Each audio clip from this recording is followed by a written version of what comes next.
اعوذ باللہ من الشیطان الرجیم بسم اللہ الرحمن الرحیم اللہم صلی علی محمد وعلی آل محمد۔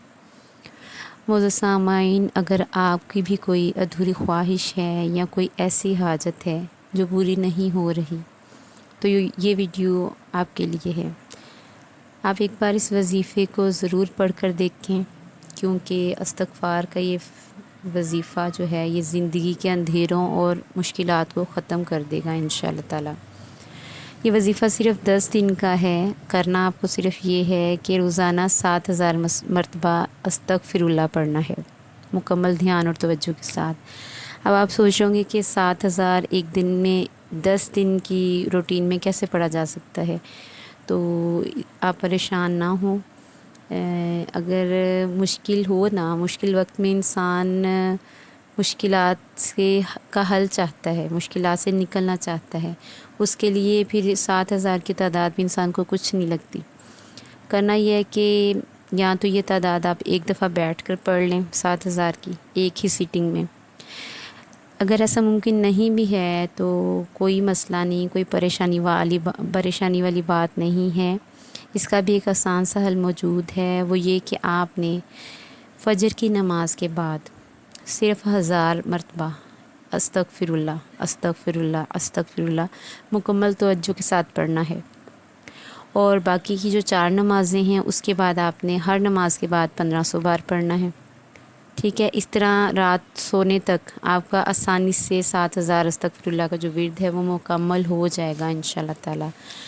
معزز سامعین، کیونکہ اگر آپ بھی اپنی زندگی میں کامیاب ہونا چاہتے ہیں تو یہ وظیفہ ضرور کریں، کیونکہ یہ وظیفہ انشاءاللہ تعالی آپ کی زندگی بدل دے گا۔ استغفر اللہ کے اس وظیفے سے آپ کی ہر خواہش پوری ہوگی۔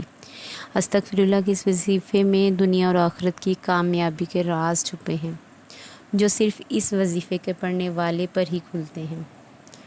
دین اسلام میں استغفر اللہ سب سے اہم اور طاقتور عبادت ہے۔ استغفر اللہ ایک عربی کا لفظ ہے اور اس کا مطلب ہے کہ اللہ تعالیٰ سے اپنی غلطیوں اور گناہوں کی معافی مانگنا۔ استغفر اللہ سے انسان کا دل پاک اور صاف ہو جاتا ہے۔ استغفر اللہ کے جو ہے وہ زندگی کے مسائل کو دور کرنے کے لیے ایک لاجواب ہتھیار ہے، کیونکہ ہماری زندگی میں جو بھی پریشانیاں آتی ہیں اس کی سب سے بڑی وجہ جو ہے وہ ہمارے اعمال ہوتے ہیں۔ لہذا اس وظیفے سے ہمارے جو اعمال ہیں وہ درست کر دیے جاتے ہیں، گناہوں کو دھو دیا جاتا ہے۔ اس وظیفے سے آپ کا اللہ تعالیٰ سے ایک تعلق مضبوط ہوگا، اور آپ کو اللہ تعالیٰ سے اپنا تعلق مضبوط ہی کرنا ہوتا ہے۔ جب مشکل آتی ہے نا تو یہ ہے کہ اللہ تعالیٰ سے جب ہم دور ہو جاتے ہیں نا تو اصل میں مشکلات ہمارے تک تب آنا شروع ہوتی ہیں، لیکن جب ہم اللہ تعالیٰ سے اپنا تعلق مضبوط کر لیتے ہیں تو ہماری مشکلات حل ہونا شروع ہو جاتی ہیں۔ اس وظیفے کا بھی اسی طرح کا ہی ہے کہ اس وظیفے سے اللہ تعالیٰ سے آپ کا تعلق مضبوط ہوتا ہے، اور ضرور انشاءاللہ مضبوط ہوگا آپ کا تعلق اللہ پاک سے، اور انشاءاللہ بہت جلد آپ کی پریشانی اور مشکلات حل ہونا شروع ہو جائیں گی۔ آپ ایک بار اس وظیفے کو ضرور پڑھیں، ضرور پڑھ کر دیکھیں، اور انشاءاللہ آپ دعائیں دیں گے۔ اپنی خصوصی دعاؤں میں یاد رکھیے گا، اللہ کریم ہم سب کی مشکلات کو دور کرے اور پریشانیاں حل کرے، حاجات کو پورا کرے، اور اللہ پاک ہم سب کو دین و دنیا کی بھلائیاں، کامیابیاں اور نعمتیں عطا فرمائے۔ آمین ثم آمین یا رب العالمین۔ اللہم صلی علی محمد وعلی آل محمد۔